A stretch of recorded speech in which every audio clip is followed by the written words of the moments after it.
কোটা সংস্কার আন্দোলনে গুলিবিদ্ধ আরো 2 শিক্ষার্থীর মৃত্যু। কোটা সংস্কার আন্দোলনে গুলিবিদ্ধ আরো 2 শিক্ষার্থী মারা গেছেন।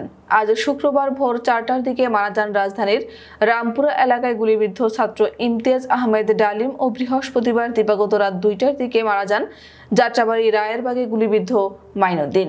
নিহত ইমতিয়াজের বাবা নওশের আলী জানান, তাদের বাড়ি যশোর জেলার ঝিকরগাছা উপজেলায়। ইমতিয়াজ তেজগাঁওয়ে অবস্থিত সাউথ ইস্ট বিশ্ববিদ্যালয়ে বিবিএ পড়তো, থাকতো রামপুরার বনশ্রী এলাকায়। গত 19 জুলাই ইমতিয়াজ রামপুরা এলাকায় গুলিবিদ্ধ হয়। পরে পথচারীরা তাকে হাসপাতালে ভর্তি করে। নিহত মাইনুদ্দিনের মা মাহফুজা বেগম জানান, তাদের বাড়ি গোপালগঞ্জ সদরে। তার ছেলে মাইনুদ্দিন স্ত্রীকে নিয়ে যাত্রাবাড়ী রায়েরবাগ এলাকায় থাকতো। সেখানে একটি মাদ্রাসায় পড়াশোনা করত এবং টিউশনের সঙ্গে যুক্ত ছিল। গত 21 জুলাই মাইনুদ্দিন রায়েরবাগ এলাকায় গুলিবিদ্ধ হয়।